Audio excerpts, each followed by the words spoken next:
Assalamualaikum warahmatullahi wabarakatuh. Anak-anakku semua kelas 8. Alhamdulillah pada kesempatan kali ini kita masih bisa bertemu lagi pada video pembelajaran bab 3, yaitu tentang usaha dan pesawat sederhana. Anak-anakku semua tetap bersemangat ya, dalam kondisi pandemi kita tidak bisa bertemu secara langsung, tapi kita bisa melihat materi ya yang Bapak jelaskan, dan kalian juga menyimak dan memahami melalui video, dan juga nanti akan ada Google Meet ya. Anak-anakku semua, pada kesempatan kali ini kita akan bahas tentang usaha dan pesawat sederhana. Ini materi yang sangat menarik. Kalian harus semangat ya mempelajari materi ini, karena kalian akan menerima banyak sekali manfaat ya, dan juga dapat memahami tentang usaha dan pesawat sederhana. Dan pesawat sederhana apalagi ini merupakan alat-alat yang sering kita temui dalam kehidupan sehari-hari. Baik, kita mulai saja ya. Ada beberapa bahasan yang akan kita pelajari bersama Bapak Pak Hari ya. Kita akan bahas tentang yang pertama, usaha dan pesawat sederhana itu sendiri ya. Kita bahas yang pertama, yaitu tentang usaha. Oke, kita lihat ya. Usaha. Oke, apa sih usaha? Nah, usaha dalam pengertian fisika itu berbeda dengan usaha dalam pengertian sehari-hari. Biasanya kita menganggap usaha itu suatu perbuatan atau sesuatu yang menghasilkan sesuatu. Mungkin ada kemiripan dengan pengertian secara fisika, tapi kita lihat ya, kalau secara fisika ternyata usaha itu, oke, kita lihat ya, ternyata kalau menurut fisika, usaha itu ada hubungannya dengan gaya dan perpindahan. Apa itu gaya? Kemarin sudah dijelaskan, yaitu tarikan dan dorongan, dan perpindahan itu adalah perubahan jarak. Jadi ketika kamu misalnya memberikan gaya pada suatu benda, maka benda itu akan berpindah tempat. Tapi bisa juga ketika kamu berikan gaya, benda itu tidak berpindah tempat. Lalu yang usaha itu yang seperti apa? Dikategorikan usaha jika ketika diberikan gaya maka menghasilkan perpindahan, maka itu disebut dengan usaha. Sedangkan jika tidak ada perpindahan atau perpindahannya sama dengan 0, maka dikatakan tidak ada usaha. Jadi walaupun ada seseorang misalnya mendorong tembok sekuat tenaga, tembok yang tidak bergeser atau tidak rubuh, maka orang tersebut walaupun sudah memberikan gaya yang besar tetapi tidak melakukan usaha. Oke. Nah, kalau dirumuskan dalam formula atau dalam rumus, bagaimana cara menghitung usaha ini? Jadi usaha itu dirumuskan sebagai gaya yang diberikan pada suatu benda dan menghasilkan perpindahan. Sehingga kalau dirumuskan itu ada W sama dengan F dikali S. W ini kan dari kata work. Nah, dari kata work ini nanti akan dihasilkan dari adanya gaya yang menghasilkan perpindahan, atau F atau gaya ya, atau force, dan S ya, atau jarak. Nah, sekarang kita lihat W itu atau usaha satuannya apa? Joule ya. Gaya satuannya Newton, dan perpindahan satuannya meter, tentu saja. Jadi gampang sekali, W sama dengan F per S, atau usaha adalah suatu gaya yang diberikan dan menghasilkan perpindahan. Nah, mari kita lihat. Baik, kita lanjutkan ke contoh soal ya.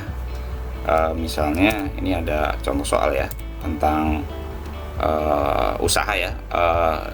Bapak bacakan. Lani mendorong rak dengan gaya sebesar 100 Newton sehingga rak tersebut berpindah sejauh 10 meter, sedangkan Siti mendorong rak lainnya yang sama ukurannya dengan gaya sebesar 400 Newton sehingga rak tersebut berpindah sejauh 40 meter. Berapa besar usaha yang dilakukan oleh Lani dan Siti? Jadi mudahnya begini ya, ada dua orang ya, misalnya ini si orang pertama namanya Lani. Dia mendorong lemari, dia mengasih gaya sebesar 100 Newton dan berpindah sebanyak 10 meter. Nah, sekarang orang yang kedua namanya itu Siti ya. Siti itu dia mendorong lemari, perpindahannya lebih ini lagi ya, 40 meter, dan gayanya juga lebih besar, 400 meter, 400 Newton, maaf. Jadi untuk kasus ini bagaimana cara kita untuk menghitung W-nya? Di sini W-nya berapa, di sini juga W-nya berapa. W itu apa? Usaha ya. Oke, kita coba menggunakan rumus yang tadi ya. W F dikali H. Kita coba ya.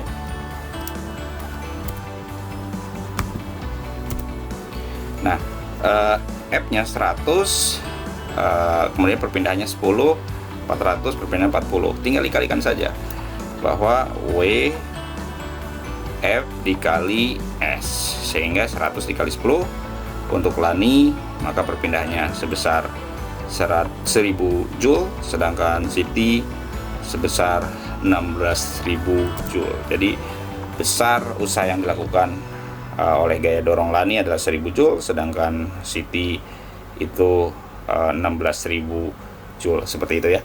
Mudah ya untuk yang contoh soal yang pertama. Baik, kita lanjutkan lagi ke paparan berikutnya ya, ke materi berikutnya, yaitu tentang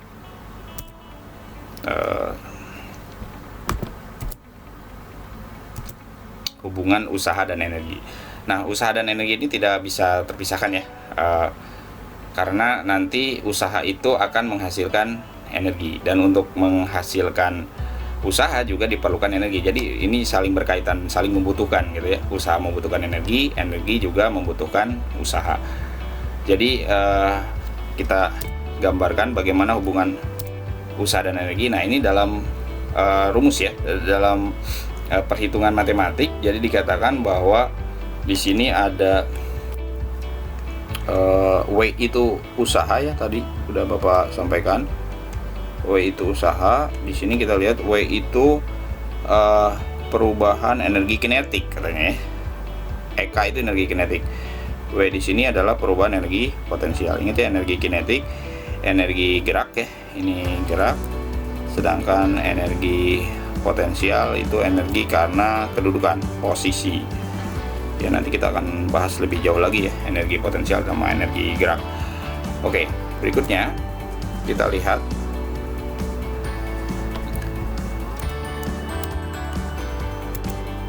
bagaimanakah dengan laju energi. Nah, di sini ya tadi ini keterangannya ya, ini usaha, delta EK itu perubahan energi kinetik, EK1 energi kinetik awal, energi kinetik akhir, energi potensial ya, energi karena posisi. Terus ada energi potensial awal dan ada energi potensial akhir, dan ini menghasilkan daya. Daya ini satuannya J per S, Joule per second, atau sama dengan ya ini watt ya, kita sering dengar kata watt. Jadi P atau daya biasanya satuannya itu Joule per second, tapi satuan lainnya atau nama lainnya adalah watt. Seperti itu ya. Ini itunya ya, apa namanya, rumusnya.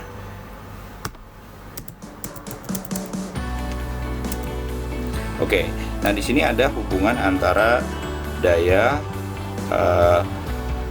usaha dan waktu. Jadi daya itu sebenarnya adalah usaha per waktu, atau perubahan energi kinetik per waktu, atau perubahan energi potensial per waktu. Tadi udah tahu semuanya ya. W itu kan satuannya Joule ya, kemudian T itu satuannya second. Seperti itu. Oke, kita lanjutkan. Oke, Oke, kita hapus dulu ya ini ya.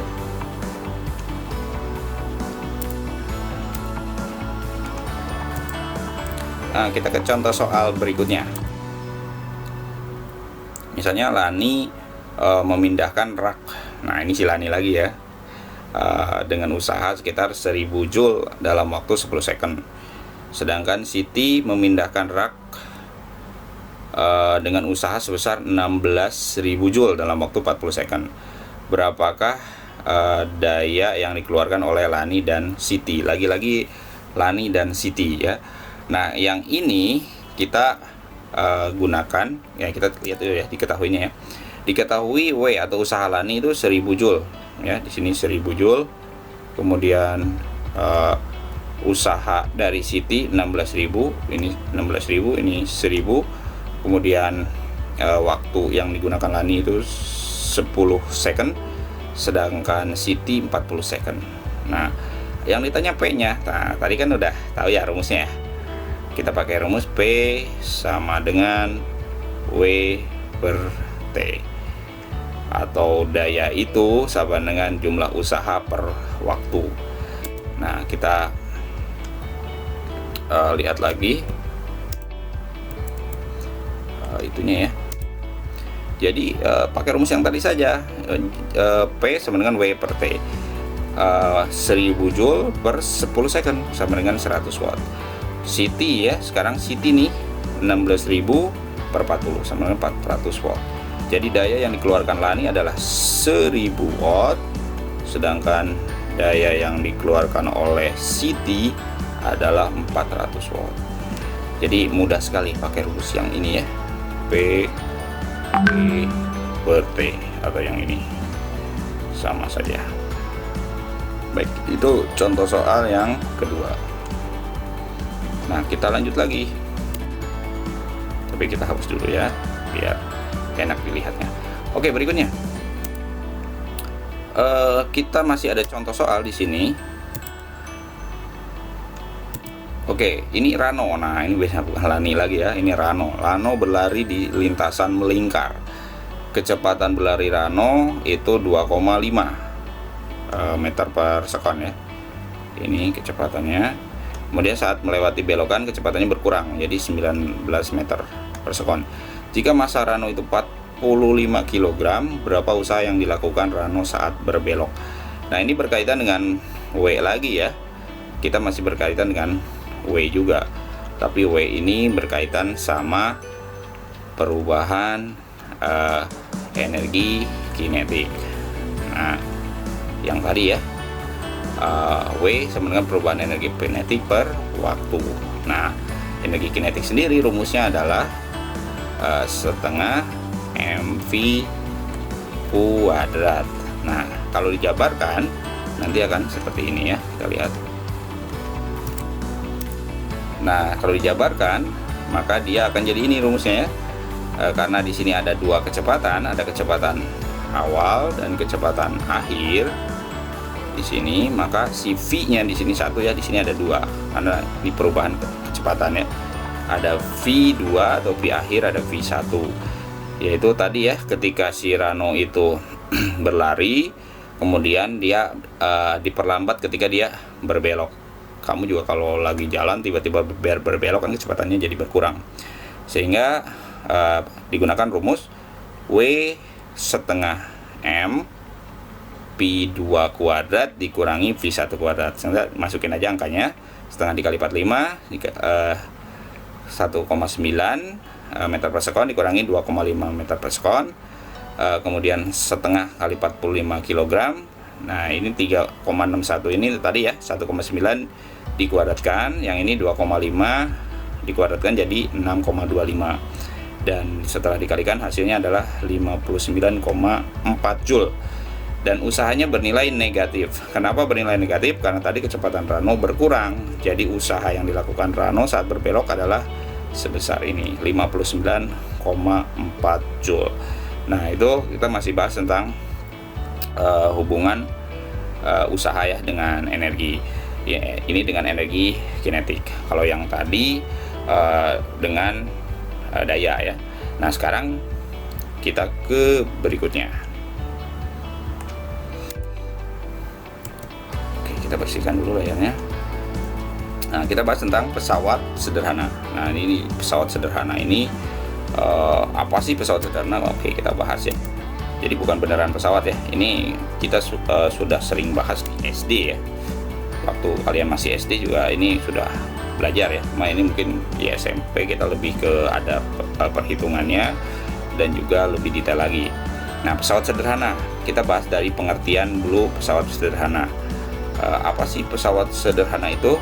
Kita coba bahas ya. Kita coba lihat.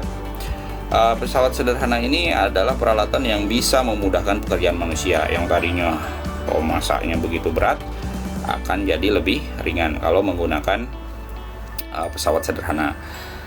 Jadi ada beberapa istilah yang nanti akan sering kita temui ya ketika kita membahas tentang pesawat sederhana ini. Oke, misalnya yang pertama titik tumpu. Titik tumpu itu apa sih? Titik yang menjadi tumpuan beban dan sifatnya tetap.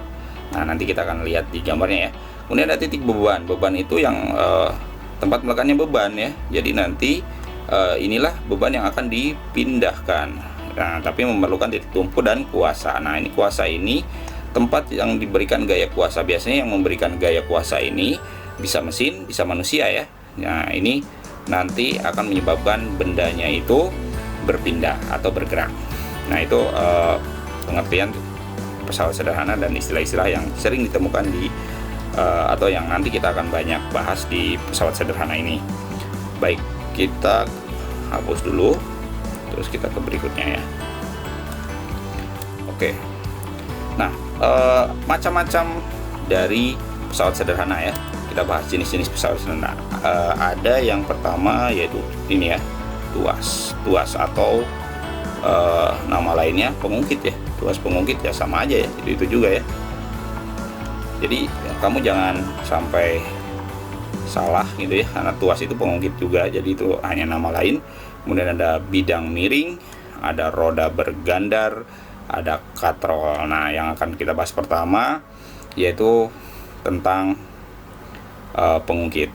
Jadi pengungkit ini kita perlukan ya untuk memudahkan kita untuk memotong, untuk memindahkan barang ya. Kita memerlukan pengungkit. Apa sih pengungkit? Nah, mungkin biar memudahkannya Bapak kasih contoh ya. Ini misalnya salah satu jenis pengungkit ya. Kita lihat sama-sama. Nah, ini ya. Ini misalnya dongkrak ya. Dongkrak atau yang biasa untuk mencongkel atau apa ya. Ini salah satu jenis pengungkit. Mungkin kamu juga pernah melihat gunting, pernah melihat sekup, pernah melihat pancingan, pemotong kuku dan lain sebagainya. Itu semuanya jenis tuas atau pengungkit. Kemudian ada yang namanya bidang miring. Nah, kalau bidang miring, nah ini ada gambarnya juga. Nah, ini ada orang lagi naik eskalator ya. Ini contoh bidang miring yang memudahkan kita untuk memindahkan barang, atau kita juga bisa berpindah sendiri ke tempat yang lebih tinggi tanpa harus memanjat dengan energi yang terlalu besar ya. Maka digunakanlah bidang miring. Nah, kemudian ada roda bergandar. Kita lihat ya, contohnya apa. Nah, ini misalnya pada gear ya. Ini roda gear yang ada di mesin ya. Bisa juga ada di rantai motor ya. Ada rantainya di sini kalau di motor ya, gitu ya. Kemudian katrol. Nah, ini katrol juga sering kita gunakan ya. Misalnya orang menarik suatu benda yang bermasa berapa kilogram atau berapa kuintal, itu bisa ditarik dengan mudah dengan menggunakan katrol. Kalau ditarik dengan tanpa katrol tentu akan menghasilkan atau memerlukan gaya yang sangat besar, tapi dengan katrol akan lebih mudah. Nah, semua kemudahan yang diberikan oleh pesawat sederhana itu disebut dengan keuntungan mekanis ya. Keuntungan mekanis tentu saja itu yang diharapkan dari pesawat sederhana. Pesawat sederhana itu memudahkan pekerjaan manusia dan memberikan yang disebut dengan keuntungan mekanik ya. Di sini ada keuntungan mekanik. Nah, kamu harus ketahui juga bahwa di dalam suatu pesawat sederhana ada istilah lengan beban, ada istilah lengan kuasa, tinggi, dan lain sebagainya. Kita bahas dulu pertama untuk lengan beban, atau di sini disingkat LB ya, lengan beban. Lengan beban itu lengan yang lengan pesawat sederhana yang langsung berhubungan dengan beban. Nah, misalnya dari sini ke sini itu disebut lengan beban atau disingkat LB. Nah, kemudian ada lengan kuasa atau lengan yang berhubungan dengan kuasa atau dengan gaya atau dengan tangan manusia ya. Ini kita sebut dengan LK, lengan kuasa. Di sini ada ya. Kemudian ada juga bebannya yang ini ya. Ini bebannya atau kita sebut dengan W bebannya ya. Jadi W ini weight ya, bukan work. Jadi beda dengan usaha. Ini W di sini adalah beban ya. Kemudian ada F. Nah, F-nya sendiri adalah gayanya di sebelah sini ya, di sini gayanya gitu ya. Nah, kemudian kalau di bidang miring ini ada namanya jarak dan tinggi. Nah, jaraknya itu adalah yang ini, jarak dari orang ini ke sini, dari sini ke sini, ini disebut dengan S. Sedangkan tinggi di sini disebut dengan H atau tinggi ya, height gitu ya. Kemudian ada jarak juga S di sini. Nah, kemudian kalau di katrol itu ada jumlah katrol. Kita bisa hitung ini jumlah katrolnya ada berapa ya. Nah, nanti akan kita bahas lebih lanjut ya. Nah, sekarang kita akan bahas dulu tentang pengungkit ya, atau tuas ya. Oke, kita ini dulu, kita klik sini, enter. Nah, kita bersihkan dulu layarnya. Oke. Nah, ini jenis-jenis pengungkit ya, jangan sampai lupa ya. Ini sudah dari SD ya. Jenis pengungkit itu ada 3, ada pengungkit jenis pertama, ada pengungkit jenis kedua, dan ada pengungkit jenis ketiga. Nah, misalnya contoh jenis pertama itu gunting. Kenapa gunting itu pengungkit jenis pertama? Kita coba lihat ya. Lihat yang di tengahnya. Nah, kalau titik tumpunya di tengah, ini titik tumpu di tengah, titik tumpu, ini tulisan Bapak agak kurang bagus ya kalau di sini ya, titik tumpu di tengah, maka itu dikatakan pengungkit jenis pertama. Tapi kalau yang beban yang di tengah, nah ini beban, itu maka dia pengungkit jenis kedua. Contohnya ini pembuka tutup botol, atau misalnya ada lagi pemotong kuku ya, nah, pemotong kertas.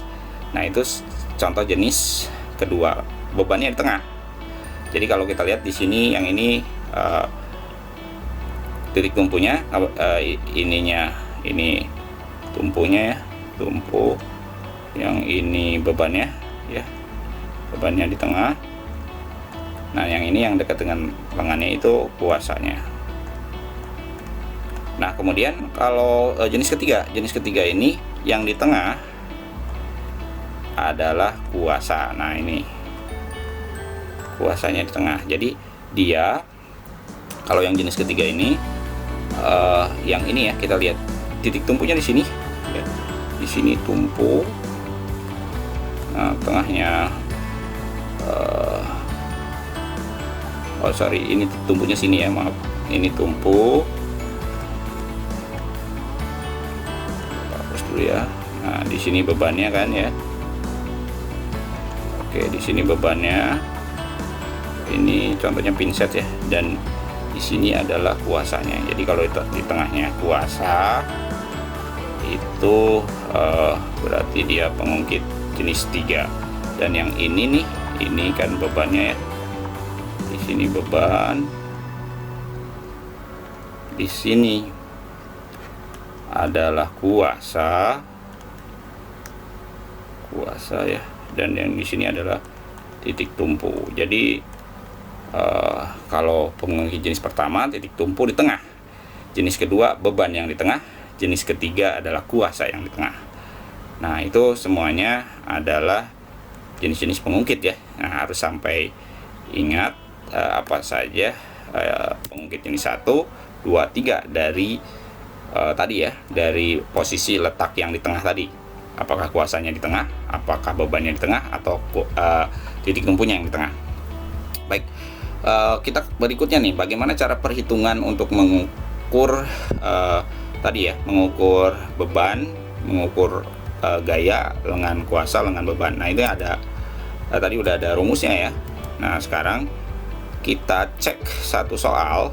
Ini sebuah pengungkit dengan panjang 3 meter. Nah, misalnya ini taruhlah Bapak kasih ini pengungkitnya, pengungkit jenis pertama ya. Oke, misalnya titik tumpunya di tengah nih ya, boleh.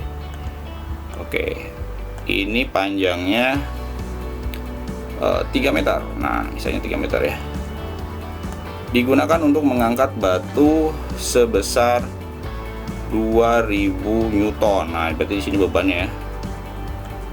Bebannya sekitar 2000 Newton. Oh, maaf, ini bukan 6 ya, tapi kosong. Jadi ini yang hapus nih.